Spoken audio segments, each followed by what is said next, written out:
Hey, everybody. Thank you for checking out this episode of Raised on the Radio. I am one half of the show. I am Cole Brocato, my good friend Patrick Blair in Zoom lane, as usual, double fisting this evening. PBR in one hand, energy drink in the other. Dude, you go hard. You go hard. Ain't no bitch. Tonight we are being represented and promoted by Zions and PBR. That's right. Every day of my life. Yeah, they are actually not affiliated unless they want to be. Some days. Unless they want to be, yeah. Yeah.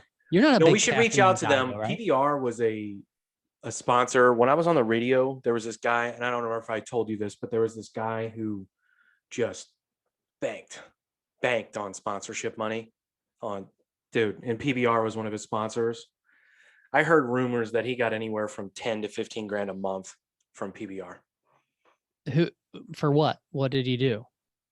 He was for his show. PBR was one of the sponsors, so he did live reads. He did no on the radio. Oh, okay, gotcha. Yeah. Wow. Yeah, we should reach out. What kind of radio show are we talking about to pull in that kind of money for PBR? Well, it was a sport. He did well in sponsors, but he was an established guy, so he had built-in sponsorship. So like whenever he would move to a different station or different time slot or whatever the case was, he usually kept the same sponsor. But this was a sports talk radio station.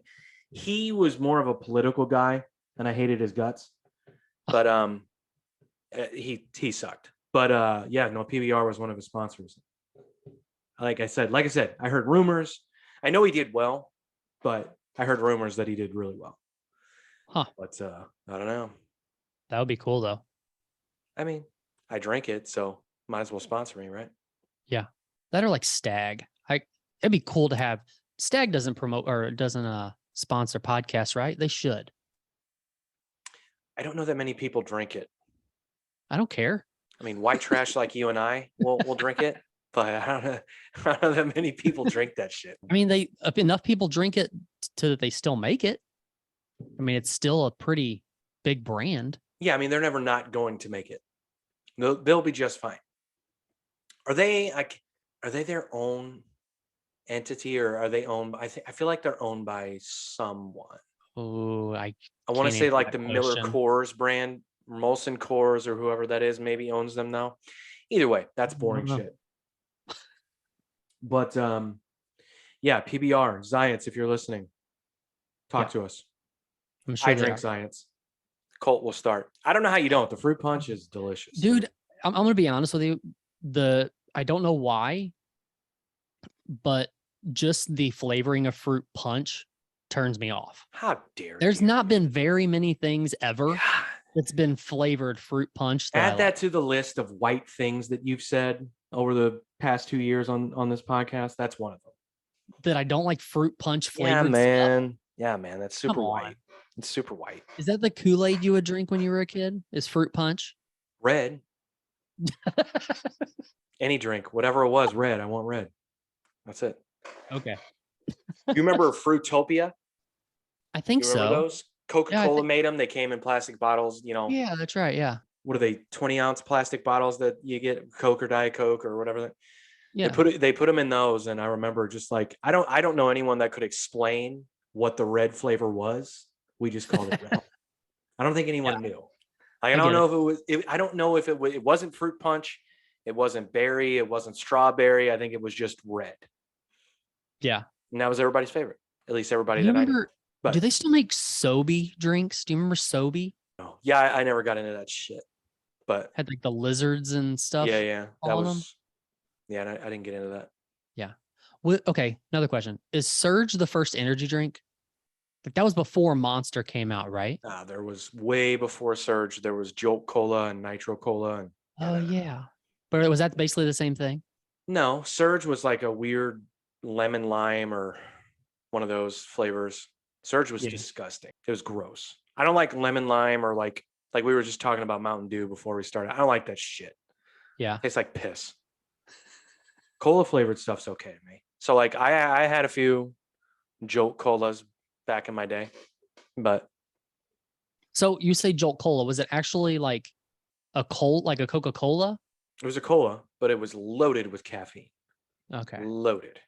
Yeah. Okay. Yeah. So, Huh. but more importantly, you watched Heavy Metal Parking Lot finally, I did. and I'm not really happy with the way that you did it, but give me your thoughts. Why don't you Well, you explain? told me there was a video that was like 30 something minutes long. It wouldn't take me very long to get through. I typed in heavy metal parking lot into YouTube and I came up with like 15 different videos. Some were like a minute long, some were like 54 minutes long. So I just picked and choose through several of them, and then would just like kind of buffer through and find different spots that looked interesting. Because a lot So of you it's didn't just watch the like movie in full I from didn't. beginning to end. So there's a movie. Is that what the? Heavy Metal Parking Lot is a documentary. Yes, Okay, well I didn't there is a see that. beginning and there is an end. And Okay, I I didn't. told you to watch the outtakes, and obviously you didn't fucking do that. Okay, my bad. But I here, need to redo this then. here's what I want you to do. Give our listeners your poor synopsis on what this documentary is about, please.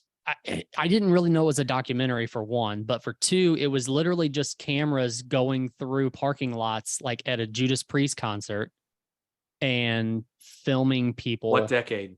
Shoot, I don't, was it the It was the 80s. 70s? It was the 80s. 80s. Okay. It was the Okay. 80s. Okay.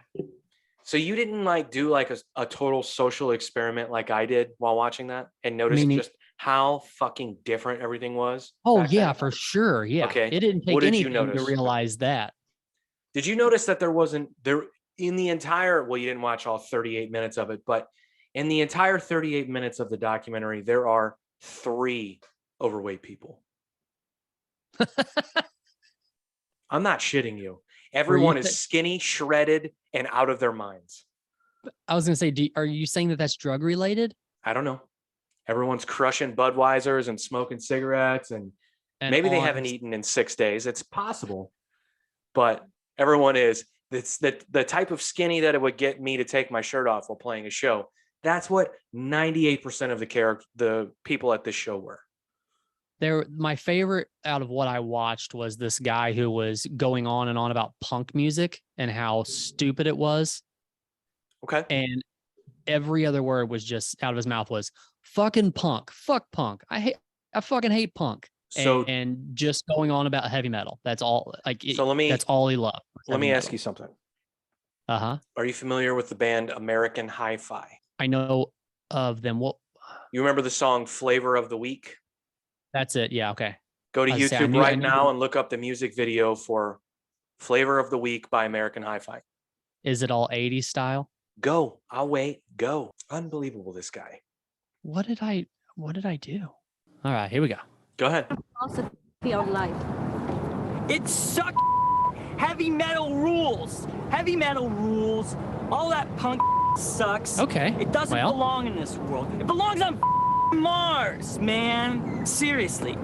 Heavy metal definitely rules. Ozzy, Priest, Scorpions, American Hi-Fi, Dokken, it all rules.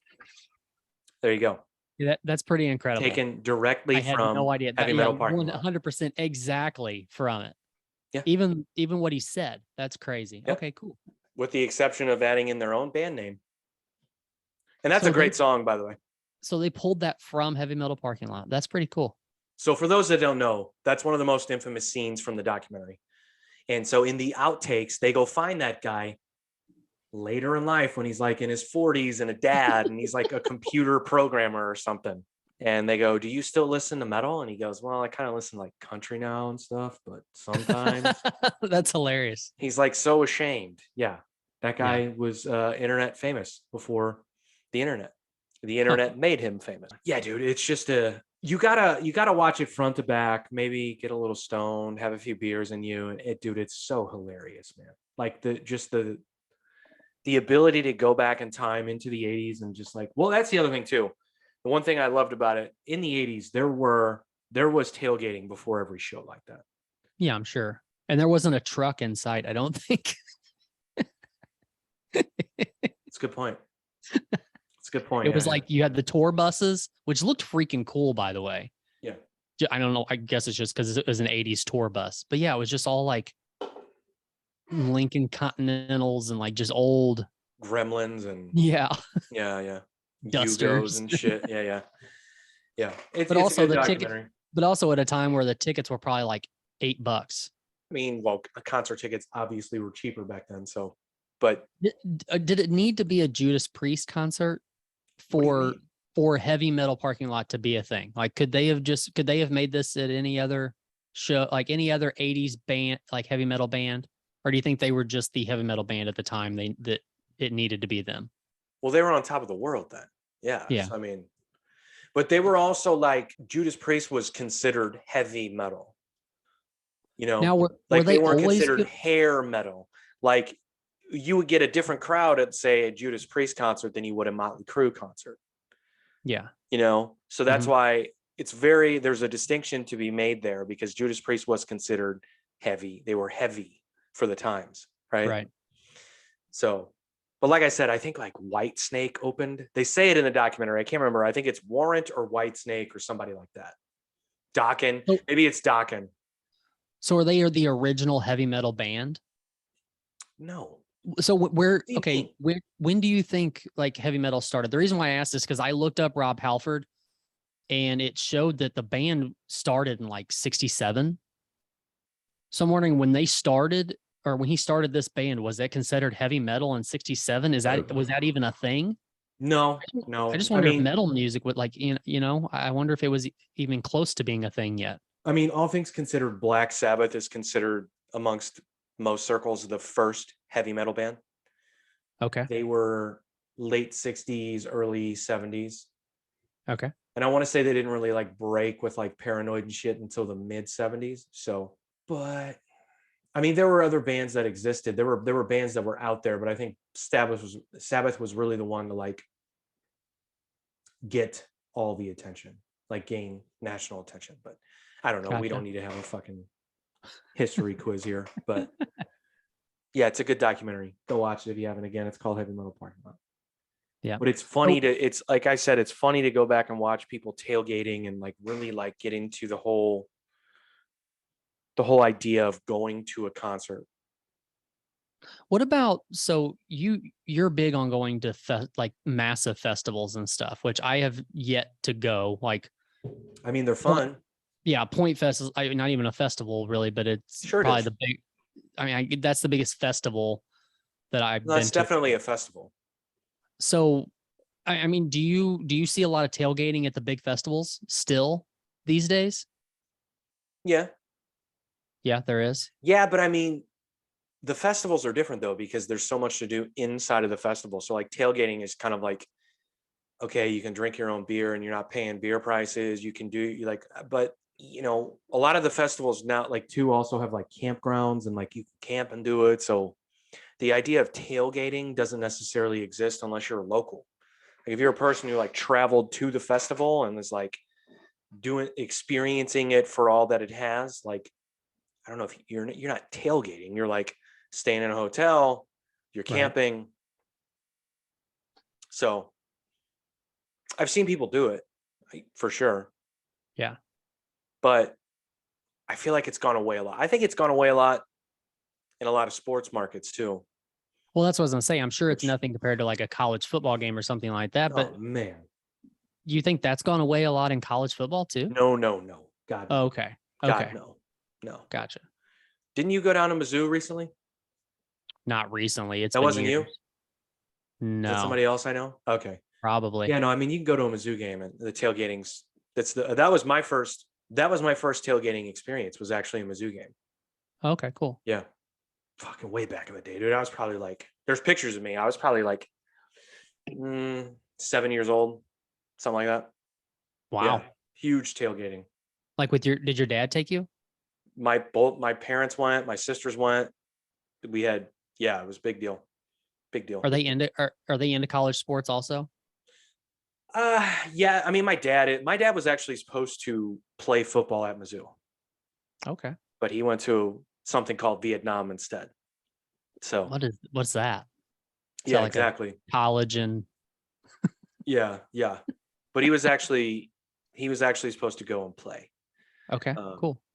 Yeah. So, but he doesn't, it's very weird because I feel like anything post 1970 or anything pre 1970 that was a part of my dad's life, he's just kind of gone, yeah, I'm kind of So college, football, the war, Yeah. like anything that shaped his life up to that point, like it's just like, we're gonna start over mentally. Like, so he still gets into it a little bit, but and I think, partly the reason we did that was because, we were kids and, he wanted us all to be in sports, and but it was also like their friends wanted to do it. Their friends, like kids I grew up with, their families wanted them to get into sports and the whole experience. So it's one of those things. But yeah, I don't know. He's into Cardinals baseball, but I think that's like his biggest thing now. Yeah. So I know both your parents are really into Cardinals baseball for sure. Fucking nerds. Are you, speaking of that, are you following Pull right now? Yeah, it's pretty incredible. This is pretty insane, right? It's pretty incredible, and I think it's awesome. I never. you- Well, are you- I are was you- not one of the people like when he left, because don't be mistaken, I am a Guardians fan first, but I am also a Cardinals fan. And when Pujols left, I wasn't mad about it. I wasn't upset about it. Right. Yeah. Now, Well, if people looked at it for what it was, knowing that the Cardinals didn't do anything to keep him here, and look at how much money he made to leave, anybody would have taken that. but the other thing is, if he had left and they had gone on some serious slump where they were a terrible team and never made the playoffs, and then it'd be a different story. But Yeah. when you have a team that's as well constructed and managed as the Cardinals, as far as their payroll goes and their moves, I was never worried that like him leaving was going to destroy the team. And I don't know if anyone necessarily was. I think it was just a selfish fan being like, oh, well, this ruins my experience now. Technically, it doesn't, because as soon as he left, we were right back in the World Series. But are you glad to see Pujols do this as a Cardinal? Are you glad to see Oh, him for sure. retire as a Cardinal and to, possibly hit a incredibly historic milestone? Yeah, no, definitely. I mean, I think it's great. Like I said, I'm enjoying it. But again, I've never been a Pujols hater. I've never understood. Okay, I get why you would, he's essentially your franchise player. He's one of the best players in baseball, and he leaves. He chases money, but what the fuck else did he have to prove? Right. He won 2 World Series here. Right. How many MVPs? 2? 1? Was it 1? Maybe a World Series MVP at that too. Like, what else? What more do we deserve as Cardinal fans? Like, come on, let him do his thing. Yeah, but you know how the No, I get it. loyalty, It's the most especially in entitled St. fans in Louis. sports. And we're not talking. Yeah, we're talking sports in general, not just baseball, not just football, but like all sports in general. When it comes to St. Louis, we don't have a whole lot that we hang on to, but what we do hang on to, we need everybody to be loyal as shit to us. I mean, there's quite a bit to hang on to. I don't know what you mean. I just mean we don't have, like, in professional sports, we don't have a whole lot to hang on to. Because especially now, we don't have the Rams anymore either. So professional baseball is pretty much all we have. We don't have a basketball team. I don't know if you've heard of the St. Louis Blues, but Okay. Yes. 2019 Stanley Cup champion St. Louis Blues. I don't know if you. But that's another thing. I mean, look at the Blues and look at the whole Tarasenko situation over the past 2 years, where he was wanting to be traded, and everybody's like, "Fuck that guy. If he wants out, get him out of here. We don't want him." And then he comes back and he has an incredible year, and everybody's like, "Oh, yeah, we need to keep that guy." Yeah, obviously, it's pretty good. Doesn't hurt your team. Yeah, That's just decent. sport. That's sports fandom, though, dude. That happens in Yeah, every that's true. city. No one's Yeah. above it. It's hard to escape. So, specifically with Pujols, I never subscribed to any of the. I honestly was like, I hope he goes, because I think if he stays, they would have been put in a situation where he locks up a large part of the payroll. And what does it do to the dynamic of the team? What does it do to the payroll? What does it do to? They would have figured it out. I'm not saying it would have destroyed them, but it's interesting to think about. If he gets 275 million or whatever from the Cardinals, what happens to their future with It's just something to think about. Again, I Right. don't think it I don't think it would have, made or broke who they were at the time had they kept him. But I don't know. I think it worked out for everybody in the end. He gets to come back. He gets to have his swan song here. Perfect. What more do you want? It's still going to be pretty epic though to lose Wainwright, Pujols, and Molina all at the same time. See, here's where I become the hater that I am, and I go, good, fine, go. Tired of hearing about it. Tired of hearing about Yachty and his Hall of Fame status and best catcher in baseball and fucking blah. Jesus, shut up. Shut up. If someone can produce a video where he hustled down the first baseline once in his career, I'll shut up forever about Yachty, but they can't because it never happened. If someone can produce a video where he made a defensive play that helped the game after the 6th inning, I'll shut up, but no one can produce it. If someone can produce a video of him throwing out a runner at second after the 6th inning and it saved the game, I'll shut up. But they can't because it never happened. That's all. Jeez. You are a hater, dude. Also, his neck tats suck. Anyway, we should probably mention that.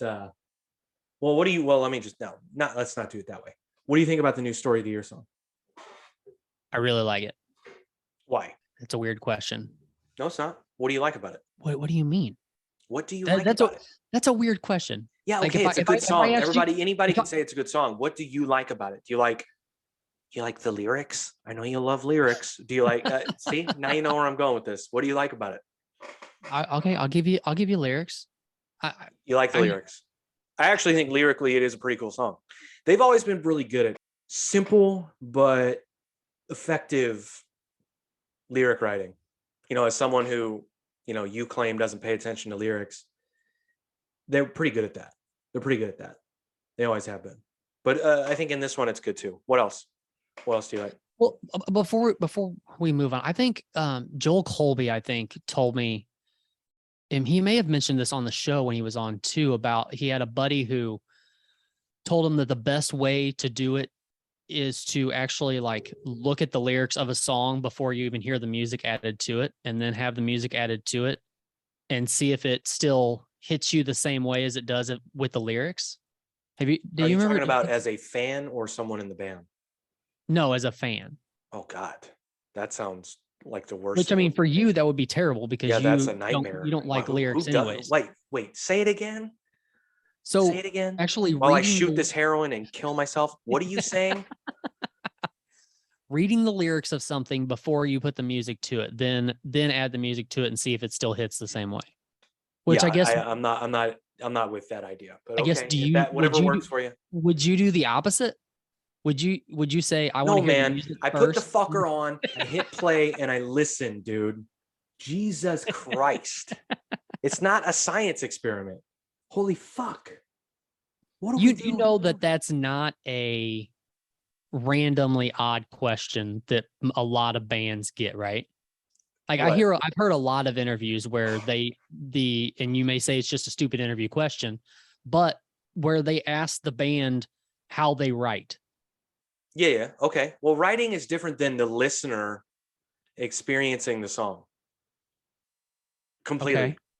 But go ahead. What are you saying? So how do they write? Yeah, like do you have a riff? Do you start with a riff and then you go from there?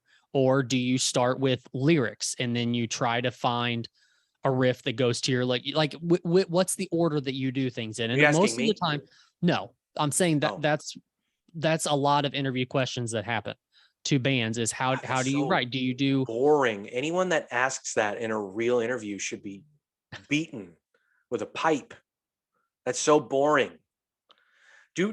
So like you're a fan, strictly a fan, right? You've never played an instrument. You've never, and I'm not being insulting, but I'm saying you've never bothered to try to learn an instrument. You've never played music, right? does a As trumpet long count? as what is it? Does trumpet count? Did you do that because you wanted to or out of obligation because of school? I mean, both. Because I of enjoy- school. Okay, because of school. Do you still play? I doubt it. Okay, you don't. Okay. So like And I only ask this because like, so you're a fan. Okay.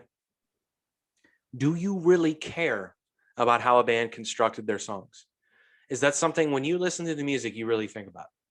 For me, I think it depends on a certain song. Like if there's a Okay. song, like a certain song that really captivates me, Okay. I might be more interested to be like, did you come up with that riff first and then you just threw lyrics on top of that?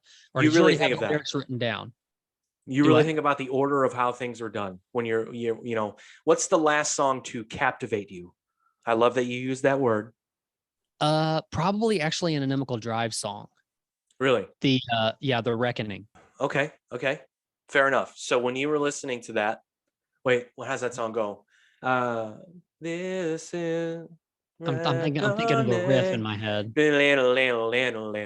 Okay, yeah. So when you're Yeah. listening to that, you're thinking, I wonder how they wrote this. Did they come up with the melody first? Did they have a riff first? Did they write lyrics first? You're really thinking about that? A little bit. Yeah. But that's an unfair example for my point because you're friends with the band. So it's Yeah. easier to think about That's that. true. Well, That's let me true. ask you this. You like the song Riptide by Beartooth, right? Mhm. Just came out. Yeah. Did you think that way when you heard that song? Or did you just go, Jesus Probably Christ, not. this is fucking catchy and heavy at the same time. Beartooth rules, which is Yeah. how any fan should think. Right. I'm not disrespecting the process of like I know. analyzing the music. And I know people do that. Yeah. I have a bias because I'll tell you a funny story, but I have a bias because I write music. And while I know people might think that way, it's just like, can't you just listen to it? Like, what are the questions? Like, fucking, yeah, lyrics, fine, whatever. Like melodies, I just get bored with those questions. You know, like if we had Caleb from Beartooth on the show right now, I would not ask him that question. Okay. And if you did, I wouldn't be mad at you during the show, but afterwards, there would be a talking to. I'm just saying, like a stern talking to. yeah, dude. But look from just like my own interest level and like having an entertaining podcast that people want to listen to. It's like how many times could he be asked that same question? You know what I mean? That's the way that I think about that.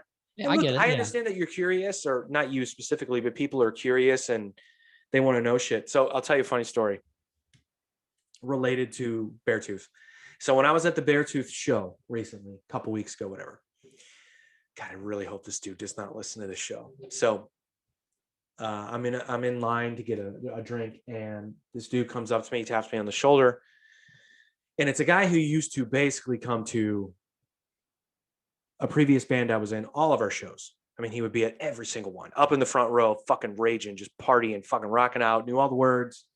Great dude, and really grateful that we had people like that. So I haven't seen this guy.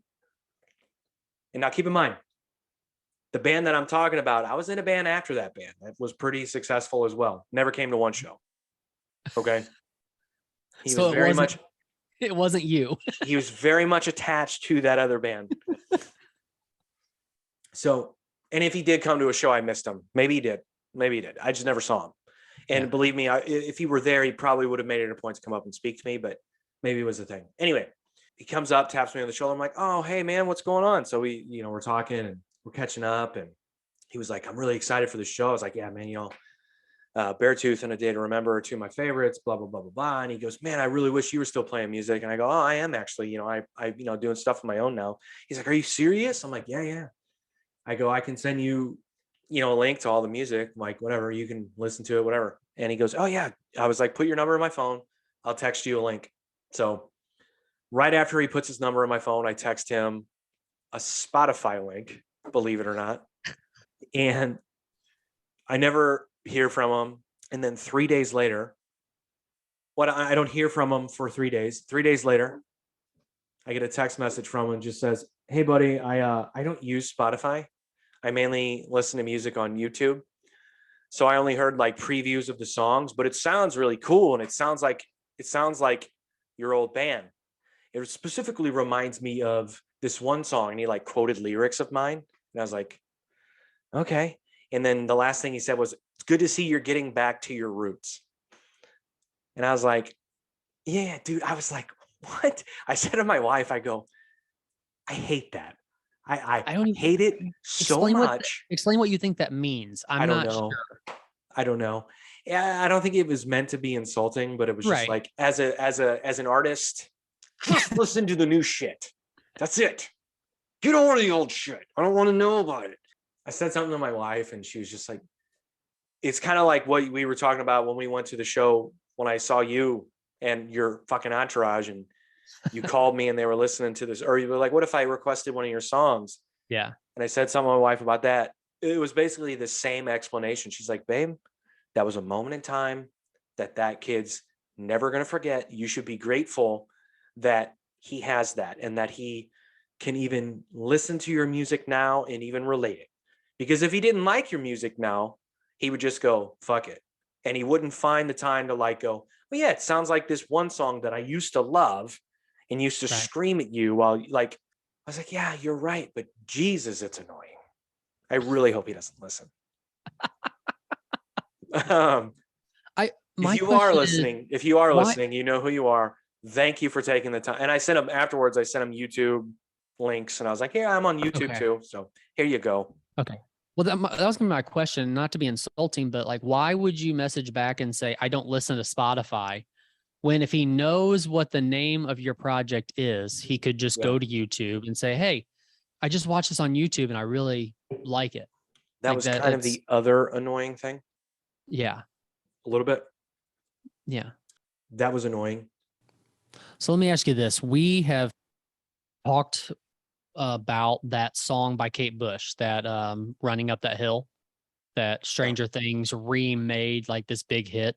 And I don't know if we've talked about it on the show, but I've heard this song so many stinking times on different radio stations lately. Have you ever seen, like, I mean, I know movies have played songs from the 70s or 80s or something like that. And it may have been enough for people to be like, well, I forgot about that song. Or they may, when CDs were a big thing, they may have went and bought the soundtrack to that movie to have that song or something like that. But for something to hit as big as it did from a song from the 70s, and now it's like on all the radio stations and everybody wants to hear it. Have you ever seen anything like that before?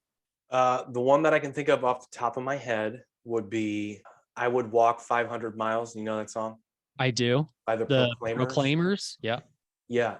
So that originally was released as a single long before it ever became a hit. And it was because it was on the Benny and June soundtrack that it became a hit. Okay. I feel like maybe we talked about this. Maybe. Yeah, it was God, the song's called I'm Gonna Be 500 Miles. Just call it I Would Walk 500. That was released in 1988. It didn't become a hit until 1993. Now that's not as much time, obviously, as Kate Bush, but that's the one example I can think of. I don't know, man. I mean, at the end of the day, I think what that song has for the current times is I think it fits into popular music now. Like Okay. if we had never known that was a song from its time period by an artist from that time period, and it just came out today, we'd probably all go, oh yeah, top 40 song. Honestly. So what do you think about artists or bands remaking the songs or covering the songs to capitalize on it being a hit right now? I mean, Does that do anything for you? It doesn't really do anything for me. What do you mean? The covers don't do anything for you, or just the idea? Kind of I guess the idea, but like I know I use the word capitalize, but like that's kind of what they're doing, right? Like I've seen for sure. several Well, yeah. musicians, I've seen several solo musicians cover Running Up That Hill recently. Why? Because it's a big song right now, but Name it's some. because of Kate Bush, Name some. people who have covered it. Yeah. Do you know who Diamante is? Okay, so she just covered it, and I've seen a lot of videos on like TikTok and stuff of people covering it also. Now, I whether played a show with her. Oh, and really? The people, it's not that flyer. I was going to say, I think I have the flyer up. The people that surrounded her were the worst Really? people.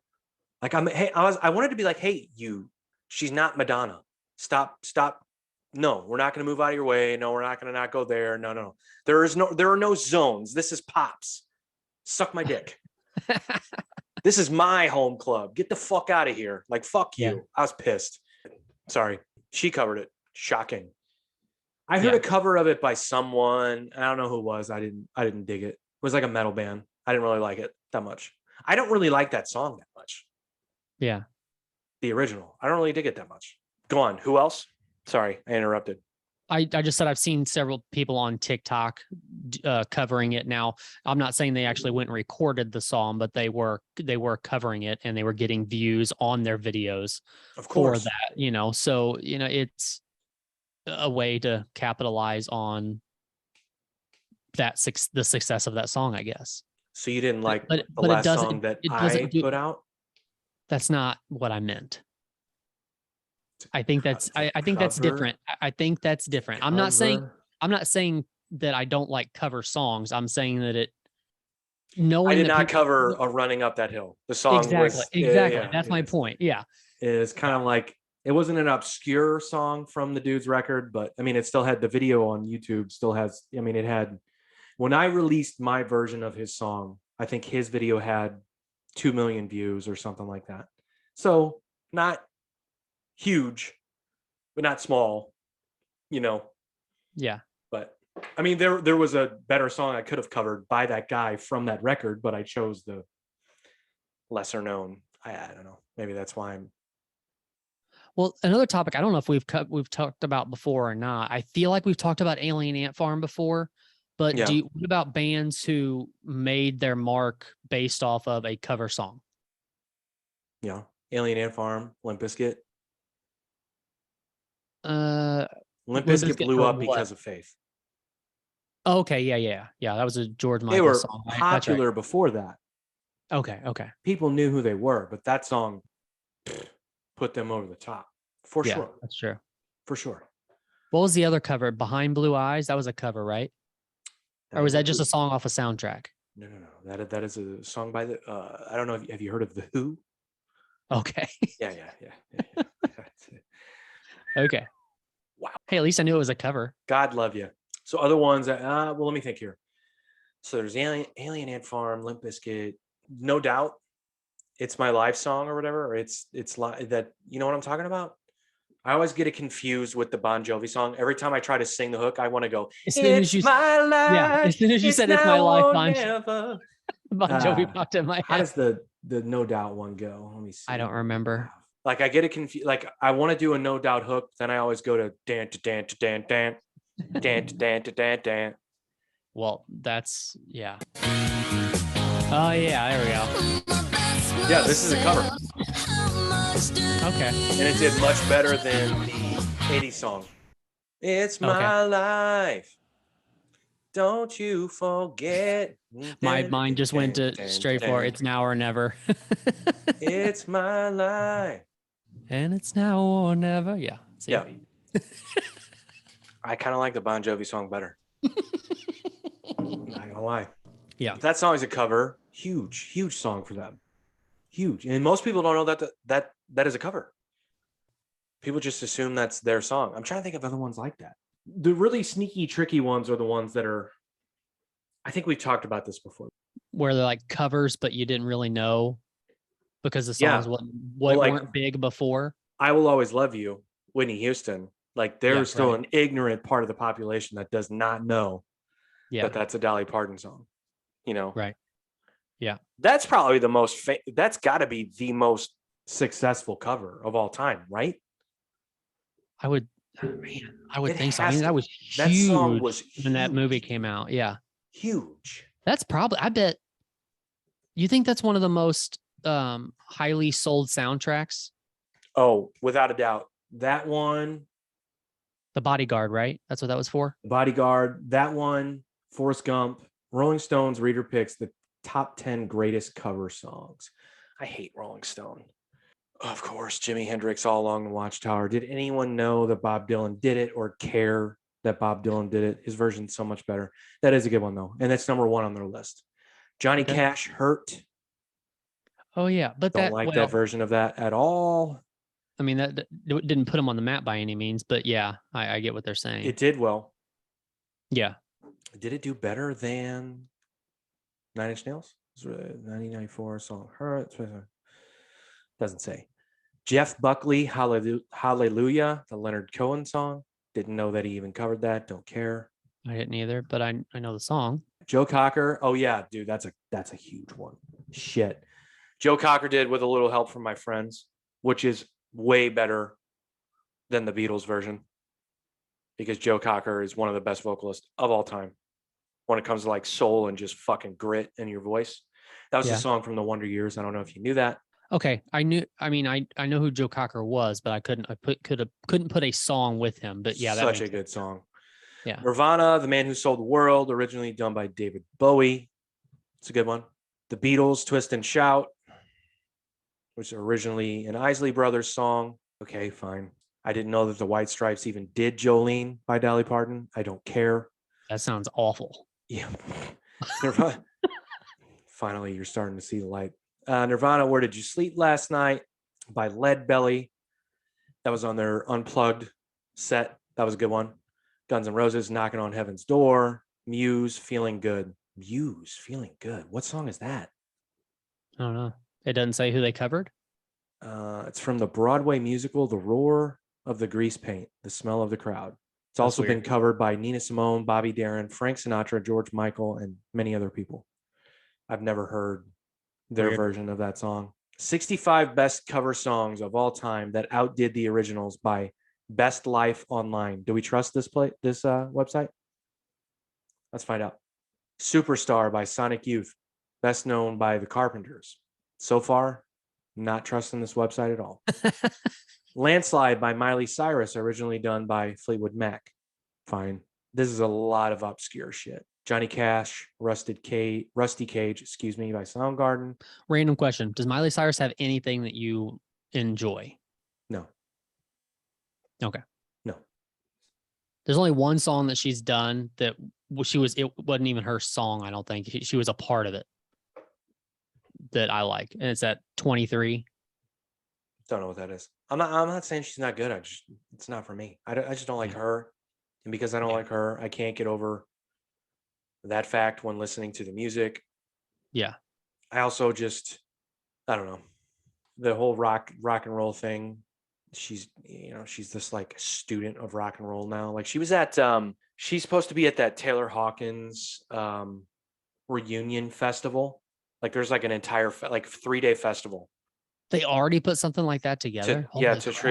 a tribute to Taylor. She's like there. I'm like, oh God, get out of here. Fine, Huh. It's fine. And again, that's me being a hater, and it's an irrational just feeling that I have about, to be honest with you, nothing but Oh, American Woman. That's a good one. Lenny Kravitz, American Oh Woman. yeah. By the That's a good Guess Who. call. Yeah. That's a really good one.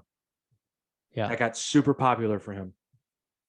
And most people didn't know that song was by the Guess Who. Girl, You'll Be a Woman Soon by Urge Overkill, originally done by Neil Diamond from the Pulp Fiction soundtrack. It's a very good one. Very good song. Girls Okay. Just Want to Have Fun by Cyndi Lauper. Most people don't know that's a cover. That's originally by Robert Hazard. Yes, it's by a dude. I did not know that was a cover either. Yeah, it's by a dude. Higher Ground by the Chili Peppers. Stevie Wonder song. That's a good one. Didn't blow him up, but that was certainly got pretty big for him. I Love Rock and Roll by Joan Jett. That's probably one of the better ones because that's not her song. That's originally by the Arrows. Most people don't know. I feel like we've talked about this before, and I want to say that was one of the ones we put on it, but another good one. Jesus Christ. Killing Me Softly by the Fugees. Huge song for them. Made them Yeah. superstars. Yeah. That's a Roberta Flack song. Forgot about that one. So you're not into people covering songs from what it sounds like. Songs that get big. I'm not into people covering a song just because it's big right now. Yeah. There's a difference between that and covering a song that you liked from, 10, 20, 30 years ago or something along those lines, just because you wanted to. You're not capitalizing on the popularity of the song at the moment, knowing that that's going to get you views. But isn't that smart? I'm not saying it's not. You just don't like it. You know what I wanted to cover, and I was talked out of it. Well, we kind of talked each other out of it. Me and Gerald, the dude that I was the dude that I record with, I was gonna do the song "Stay" by the Kid Laroi. Special guest Justin Bieber. You know that song? I don't think so.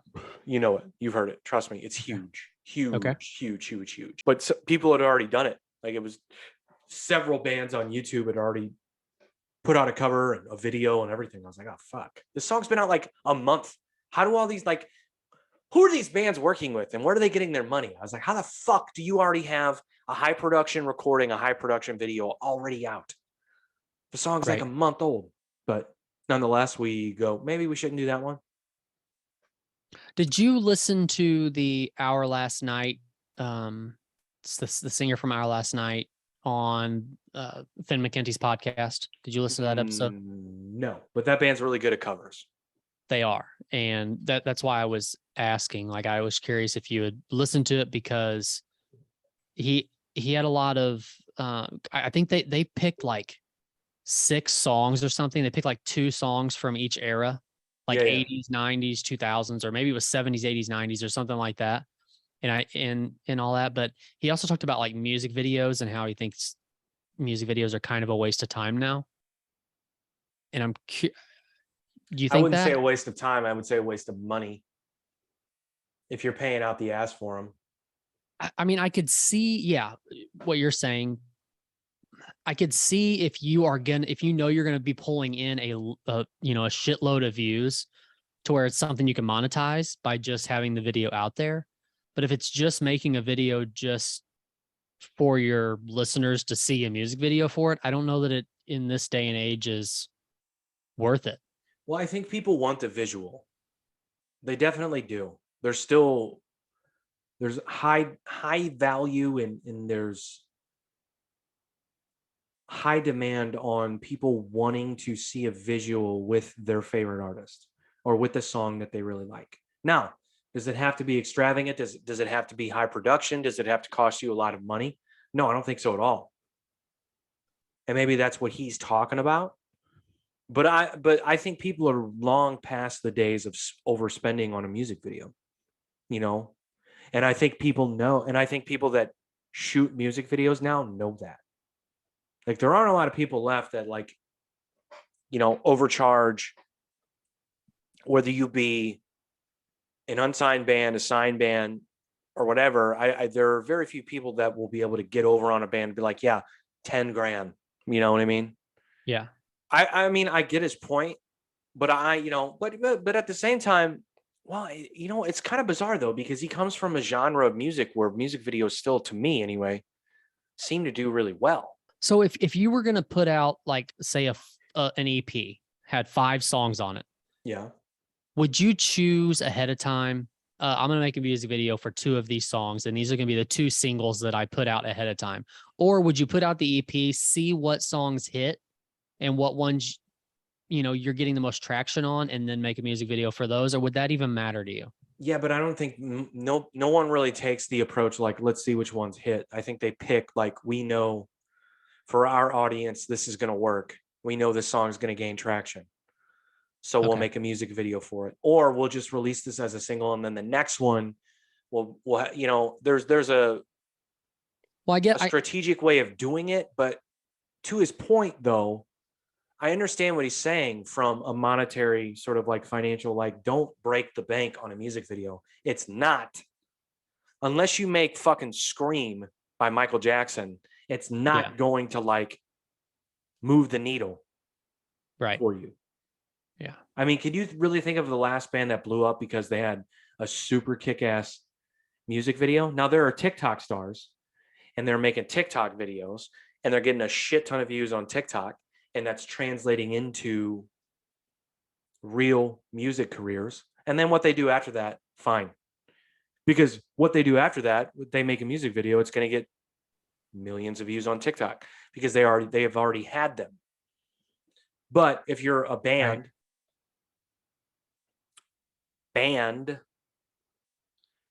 who didn't rely on TikTok to get the popularity, gain the fan base, yeah, don't overspend on a music video. I'm totally with them on that. It's why it makes no sense. Or if you're a band who's marginally successful or picking up traction, a high production music video is it's not gonna do anything for you. Like I said, it has to be insane. But again, does any working band have the money to pay for that? No. I You guess know? I guess after hearing you say it this way, it makes me think that Jacoby and Papa Roach were kind of ahead of the game a little bit with having Jarris Johnson in a music video with them, because you're taking a TikTok star who you know is going to get views on top of your freaking Papa Roach. So you're going to get your own views too, and you're melding those together for millions and millions of views. Yeah, but I don't know if they necessarily looked at it like TikTok star. I think they just looked at it like up and coming guy in the I mean, music scene. possibly, or both. I mean, But that's the way things are now, man. Yeah, I mean, look, absolutely. dude, if you're an artist who's worth their own fucking pubic hair, you're getting popularity somehow, whether it be through TikTok, whether it be through shows, whether it be through sales, whatever the case may be. And people notice. Yeah. You know, people that complain are like, oh, they started on TikTok, they're not real. Like, why are they not real? They're making fucking music. What do you mean they're not real? Right. That Jarris Johnson kid's not for me. It's not for me. The music's not for me. But I respect the game. Yeah. The game that he is running. He's winning. Mhm. You know, he found a medium that allowed him to get his shit out there much easier than fucking relying on people to notice him, like A&Rs and record labels and show promoters and all the old school shit that we always talk about. He found a way to do it. And more power to him. Yeah. You know, I guess if you want to make the money, you just got to do it the Lil Dicky way. You just got to go out there and try to get everything free. what do you mean? Well, remember that music video that he put out? We've talked about this Oh, before. yeah. What was it? Save That Money? Is that what it was called? Yeah. Yeah. That's the way to do it right there. But that's a high production music video. That's true. That likely wasn't cheap. Was it? I mean, yeah. So he was paying for the music video to be done. He wasn't paying for the stuff in the music video. Right. Ironically. Yeah. Speaking of that, Dave's coming back, right? Has to, right? I want to say I haven't listened to Andrew Santino's podcast in a while. I need to go back and listen. But the last time I listened to him, I'm pretty sure he said that they did sign for another season. I thought they did. And yeah, I mean, I'll be watching if they did. Yeah. With the music videos too, I was just thinking about this before you brought up Dave. Like with a band like Our Last Night, I think where he's coming from is that they've already capitalized on finding I don't want to say cheat code, but like finding a way to get popularity. So I think what he's saying is like, why waste the time and resources on something that didn't even help us get there in the first place? So popularity from what? The cover songs. Okay. That's how a lot of people discovered that band. Yeah. I mean, I don't think I'm crazy for thinking that. No, the you're original stuff is good too. So I don't want to come off as sounding disrespectful. I'm a fan of that band.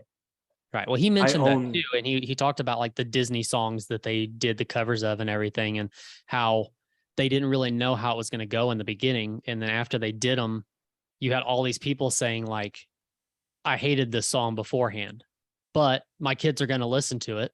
So I would rather have this version that I can actually listen to. Yeah, but also that shit's fun, dude. Covering songs It really fun. is. Like from someone who's been in a room with a bunch of guys who someone just pulls out a riff of a well-known song. You go, oh shit. And then we just learn it on the fly and you just play it. That's fun. So they shouldn't have to answer to that. Like, do what the fuck you want, man. Like, were you having fun when you did it? Fuck everybody else. You did that for you. And if people like it, they like it. Right. You know, but also for them, make a video and do it for you. Don't spend a shit ton of money. Yeah. Have the visual there for your fans who are in place but don't break the bank. I mean, the last video that I put out, okay, I didn't spend a ton of money on it. But look, I'll be honest with you. If that video had been Our Last Night video, no one would have been like, oh, cheap video by our last night. They would have been like, oh, music video. Fine. I think the quality was there. I think everything was fine with it. You know, I think it was a music video. Yeah. Which, I mean, maybe I'm completely wrong here, but I have to imagine bands that put out music videos that is the majority of the video is just footage from like them doing live shows. Those music videos probably don't cost a whole lot of like, you know what I'm saying? They're not like high production videos. It's a lot of footage from them actually doing shows. Yeah, I mean, you're just paying somebody to make it for you. Right. Or Just if you have someone that chop can, it up and you can- cut. I Yeah. mean, we have, you know, I have music videos out there that we made. We didn't even, you know, pay somebody to cut up clips and put it together. Is it the highest of quality? No, because we weren't shooting those shots with, you know, the best cameras and the best whatever, but works. Yeah. I don't know. I think it's always good to have a visual to put to the music. I think it's always good. But I'm with them. I understand. But I guess my rebuttal to them as a fan of their music, well, then don't break the bank. Just fucking give us the visual. Don't overspend. Keep doing what you're doing. I think I don't think anything's wrong with what they're doing. You know, not that he said that, but as two UFC fans, I think it would be ridiculous for us to not at least briefly talk about UFC 278. Okay, let's do it. I think you know how I feel. I mean, through text, yes. I'm a Kamaru fan. I am too. I was devastated to see it end that way, but that's why mixed martial arts is the best. You know, like I think Dana put it best. He's like, there's no such thing as a bad matchup. There's no such thing as a bad fight. Any one of these guys could end the other guy's night or the other lady's night just like that. And that's what Leon Edwards did. And it's crazy. It's crazy. What I will say is I brought this up previously. It's been a couple months now, and I'm not a fan of the other guy it happened to, but so sick of the memes in MMA and boxing, dude.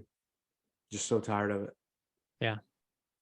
But that was a great fight up to that point, and I think a lot of people kind of became restless because it was Kamaru being Kamaru and Leon being completely frustrated and couldn't seem to solve the puzzle. And you know, now it's gone viral at this point, but the legendary speech given to him by his coach before that fifth round, you know, he's like slumped over on the stool and basically like he's ready to give up. He's just like, fuck me. This guy is just beating my ass. I don't know what to do. And his coach gives him that speech, and then he goes out there and does what he does. It's pretty amazing. But here's what I want to say. Do you know, and you've watched the fight all the way through? The majority of it, yeah. Did you watch the fifth round? The entire fifth round? Up to the knockout? Yes. You know what happened 12 seconds before that knockout? Let's see if your memory is good. Well, I don't know what you're asking for. What? Do you know what happened in the fight 12 seconds before that knockout? Not exactly 12 seconds. No. What? Remember the low kick Okay. that landed? Okay. And Kamaru thought it was low, and he took some time off, and they replayed it. Okay. Like, it wasn't so low. That was 12 seconds before that high kick landed. If you look at the positioning of Kamaru's hands and the way that he ducked down, he was expecting another low kick there, because it was only 12 seconds after the fact that he was hurt from what he thought was a low blow. Okay. Now, a lot of people talk about the setup, and the setup was fine. The setup was there. And like when you texted me, I go, yeah, the setup was cool. But I mean, to be honest with you, Kamaru had seen that for 4 rounds. That wasn't the first time that Leon tried that setup. And it's not the first time someone's tried that setup on Kamaru. But most people are not talking about the fact that 12 seconds before that, he got kicked right above the cup. So when he saw that kick coming again, he thought low again.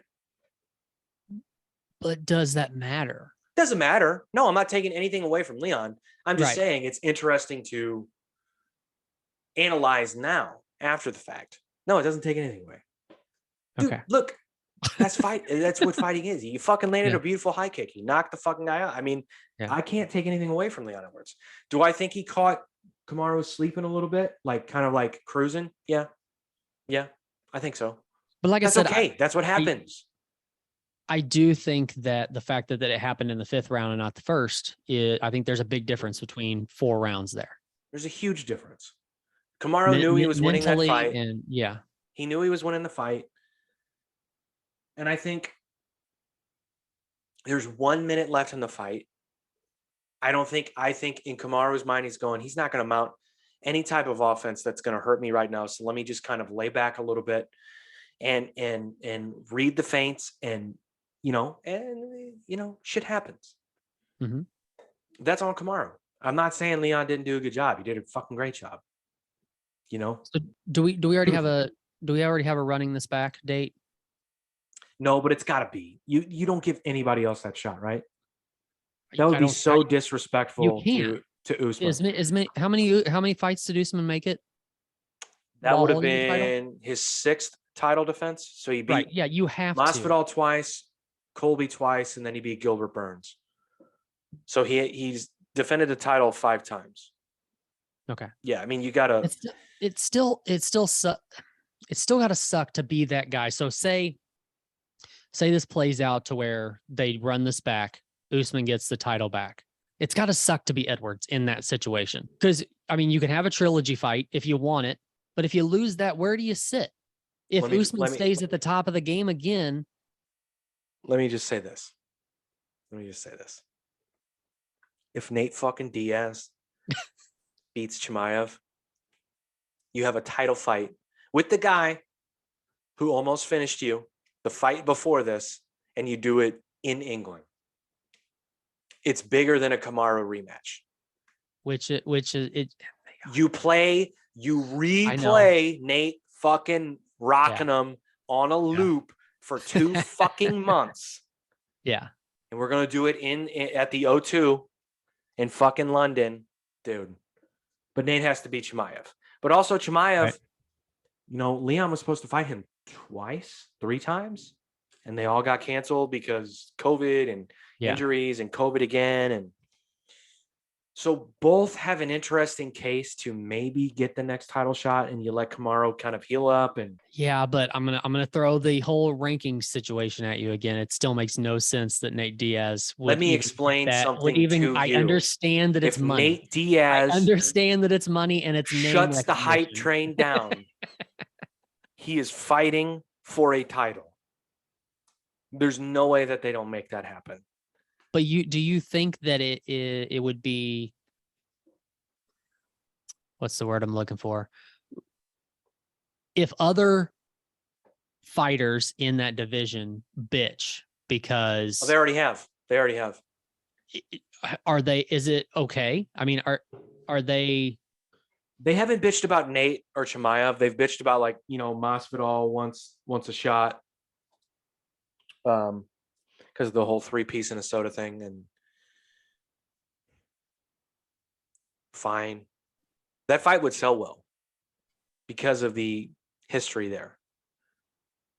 Did you see that Jorge, Masvidal went after DC because DC, was doing an interview with somebody, or maybe he was doing his podcast with Ryan Clark, and he was like, yeah, Masvidal can say what he wants, but he never mentioned Leon Edwards' name for 3 fucking years. Now that Leon has the title, now he's wanting to fight him. And like Jorge went after DC on Twitter.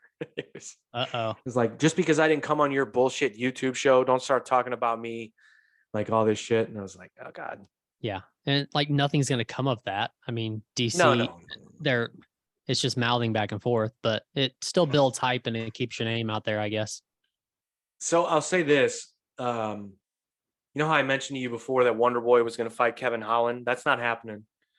Wonder Boy is fighting that Russian monster, Shamkov or Shemaev or whatever his name is, Rachmanov or whatever his name is. He just beat Neil Magny.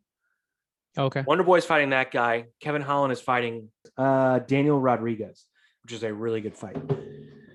So I was kind of thinking Kevin Holland beats Wonder Boy. he's really entertaining and the UFC loves him. Like, where does he fit into all that? But never mind that. He's fighting Daniel Rodriguez, who is not ranked. So Holland's an interesting dude because he does not give a fuck about rankings, or he's not calling for like top 5 guys or anything like that. He's just like, give me fights and I'll keep fucking fighting.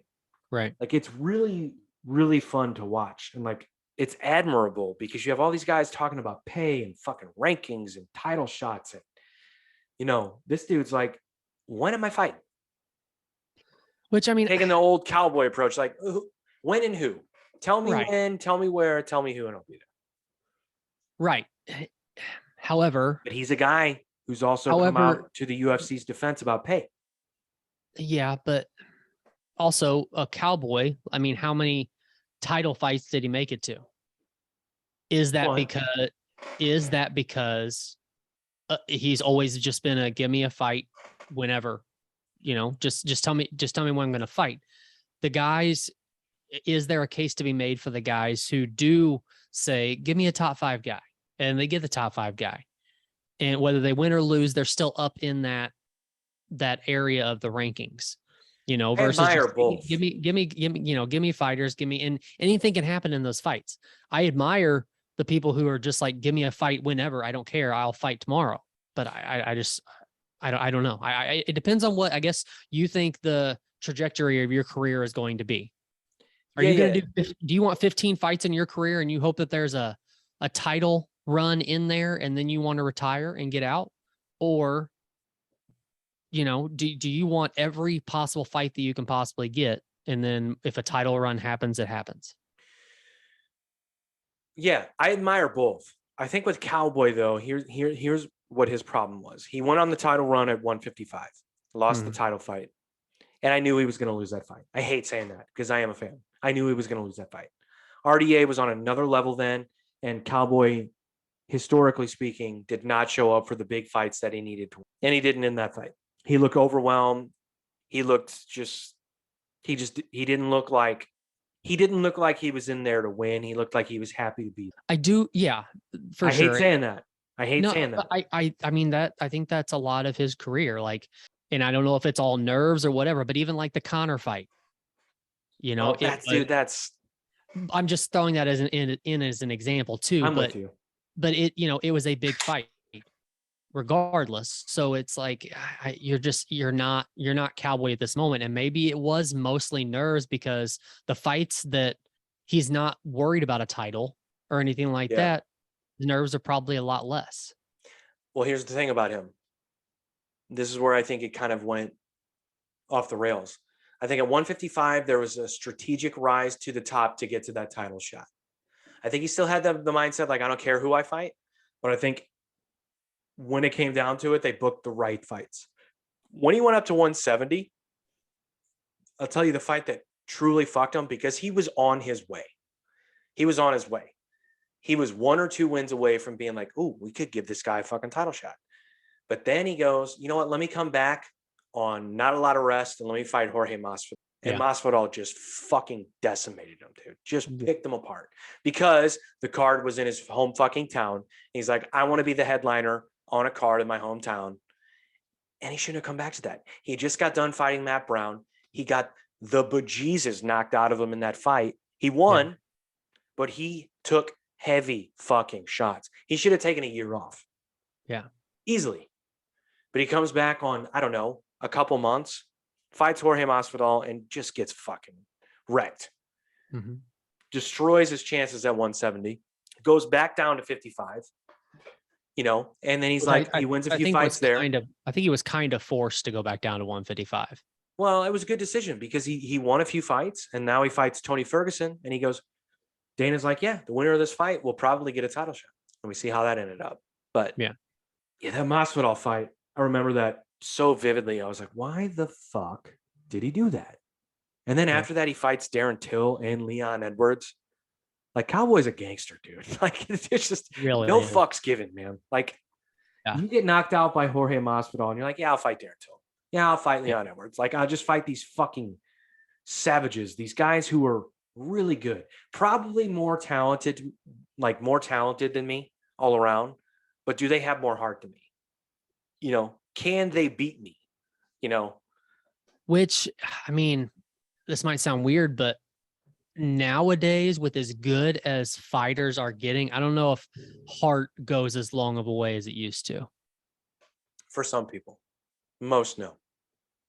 Well, for the people that it does, I think they have a lot of the talent to back it up. And I know that sounds stupid because of course, they're in the UFC. Of course, they're talented, but Well, yeah, that time may have run out. Like we saw in the Paulo Costa and Luke Rockhold fight. Both of those guys have tremendous heart, but that was a sloppy shit show of a fight. Was it fan pleasing? Yeah, it was rock'em sock'em robots. But what do you? That was a if question. you're a guy in the top 5, you're going, oh man, I hope they book me one of these guys. Yeah, You're like, oh yeah, I'll fight either one of these guys for my next fight because I will destroy them. But Yeah. but anyway. you know, with Kamaru and Leon Edwards, it's you have to have that immediate trilogy fight. But at the same time, you get knocked out like that, dude. Take some time off. Right. Like how soon could they really do that? Well, I mean, I guess if it's not medically necessary that he's like, medically suspended or anything, based He off. has to be, right? Well, I guess it depends on how the concussion protocol goes, right? He got knocked dead. Well, I mean, yeah, but We all saw it. if they don't show signs of concussions or anything like that, I don't know how that works. But the other crappy thing about that situation is the person who has the title now, Edwards. If Usman says I'm taking time off, but Edwards wants to fight again, what do? You fight. Do you give Edwards another fight? Yeah, no, Edwards already said he wants to be active. He said this before the fight happened in an interview. He wants to be active. But active is different for every fighter. Does that mean a fight every 3 months? Does that mean a fight every 6 months? Do you want 2 fights a year? I don't think he's going to wait around for a year. So no, I think he's gonna give it a couple months. But that's the question: should Usman take a year off? A year off in fighting is ridiculous amount of time. I mean, he's 35, which is even worse. Stipe took a year off at 35 and became heavyweight champion again. You think heavyweight's a little different? I think the margin for error at heavyweight is much smaller than. Yeah, I guess so. I'm just saying. And that's what this fight reminded me of, actually, was I know Leon Edwards was never a champion and he's not DC, but it reminded me of that in a sense. It just kind of reminded me of, like, I don't know, like you said, you had a feeling Edwards was going to win. I had like a Weidman Silva feeling for this fight. And I had like a DC Stipe, because Stipe was the favorite going into that first fight with DC. Even though DC was the light heavyweight champ, I think people thought that Stipe was too big and would beat him. And so I think for the comeback fight, I think it's going to be a lot like, well, who fucking knows? Who fucking knows? I think if they fight again, I think Kamaru is going to come back. I think he's going to be just fine. I mean, he was dominating that fight. Yeah. It was one error that cost them the fight. And that's what happens. That's why it's so fucking great. Yeah. And I love that Dana doesn't take the fucking professional sports approach and be like, yeah, they're the underdog and the favorite and this and that. He's like, no, it's fighting. Yeah. And for all those people that said that Leon was not going to win and wasn't capable of winning, they don't know what the fuck they're talking about. Anybody's capable of winning at any time. That's what makes it so awesome. And that's why it's fun to watch. What if Luke Rockhold, who looked like a fucking walking, he looked like a zombie by the end of the fight, his face was inside out. What if he, one of those fucking haymakers that came from the hip that nearly knocked out Paulo Costa? What if one of those knocks him out? That's what we're dealing with here. And it's fucking outstanding to see. Yeah. Now, again, that's a weird example because that was a sloppy fight. Let's be honest. And like the Paulo Costa that got a title shot, like, where did that guy go? Jesus Christ. Like that dude's, he's shredded. He looks like a motherfucker when he gets in there, but like once he's in there, it's like, whoa, what happened to the technique? What happened to the guy that like, outboxed Uriah Hall and like out kickboxed Uriah Hall? And like, I don't know. It's very bizarre to see. He won the fight, but yeah, I don't know. That was actually the question I forgot earlier that I was going to ask about like fighters retiring, like Luke Rockhold or Cowboy or something like that. How do you think they look at retiring on a loss? Do you think it matters, or they knew their foot was out the door no matter what when they went into the fight? Do you think that mentality of going into a fight knowing that whether you win or lose at the end of this fight, you're laying your gloves down and this is it? Do you think it matters? You just give it all the heart you've got for that 3 rounds and Yeah. walk away. Like it's got to be. It just seems like it would be a bittersweet feeling. I think both of those guys have a financial incentive to walk away when they did. Cowboy wants to be a movie star, like he said, and he's Right. got that movie coming out Right. with What's Gina Rockhold got Carano going? and huh? What's Rockhold got going? Is that legit? I didn't know that. Yeah. Okay. He'll be a fucking model again. You know, Dominic Cruz, for instance, just got knocked out of the universe. He's got commentary. He's one of the best commentators. You're not going to find a better guy at analyzing what's going on during a fight and knowing what they're watching and knowing what a guy can do, knowing a guy's background. I love DC. I love Paul Felder, but Dominic Cruz is probably the best at that. He's so smart. Which makes you think. I mean, he's still young, but it's got to make you think. He's got to be thinking about if commentating is the Who's game young? after this. Oh wait, how old is Dominic Cruz? Dominic Cruz is 36, bro. he's Actually, no. 36? Dominic Shit. Cruz is 38. Never mind then. Hold on. Why I did I wanna think say he he's was younger 38. than that? Why did I think he was younger than that? Anyways, Because you he got- fought for a title 2 years ago. Yeah, I guess that's it. But you got to think about 37. he's got to be looking at it as if the end game here is commentary, I need Yeah. my brain. So how many more fights do I need to fight if I know that I still have a job here doing commentary? If he thinks that, some shots to the head could mess that up later on. He can't take many more kicks to the face like that. Right. That's insane. Yeah. Can I tell you a guy who I just want to retire, regardless if it came out on a loss? Connor? No. Stipe. Just Yeah, retire. I know. I can't handle watching that guy get knocked out again. Do you think we're going to see him fight or like John Jones? It's in the works. Like they keep saying that. I especially cannot see him get knocked out by John Jones. It would devastate me. It would devastate me. Devastate me. I just can't. He just needs to retire. He's done everything he needs to. What else is there to do? Yeah. Other than beat Francis again, which, let's be honest, at this point, like he's 36, 37.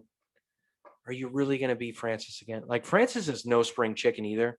That's the other thing. Like people like, he's the future of the heavyweight division. Like, I don't know, man. That dude's not young. But we'll see what happens. Do you think Aldo's going to retire? He should. He looks so old. He does. Did you see the video of him with his wife in the back? No, I don't think so. No, I don't know. It was just a weird moment. Like he basically, I don't know if he was crying or not, but like he was just like fell in her arms basically. And she had to basically walk him out of there. And I don't know. There was just a lot of speculation after that moment that this may be him hanging it up. He probably should. Like, how many crying backstage moments can you have in your career Yeah. before it's like, okay, enough is enough? Right. I don't know. Yeah. No, I'm not trying to be a hater. I'm just saying, like, guy's been through it all. Yep. He looks 55 He looks so old. and he's what, 30? 33. Oh my God, really? He's 33. There is that. How is that possible? He's 33. I want to say.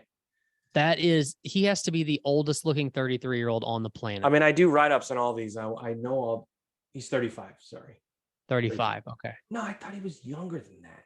The fact that I'm 34 and we're talking about all these fighters that are like in my age range, and that means they're at the tail end of their career for the most part, it's kind of disturbing. Dude, if you were an NFL running back, you would have retired 6 years ago. That's true. So don't feel too Very- bad. It's very true. I mean, you don't have their money, but That's very true also. let's get out of here. All right. Let's go back and get some action.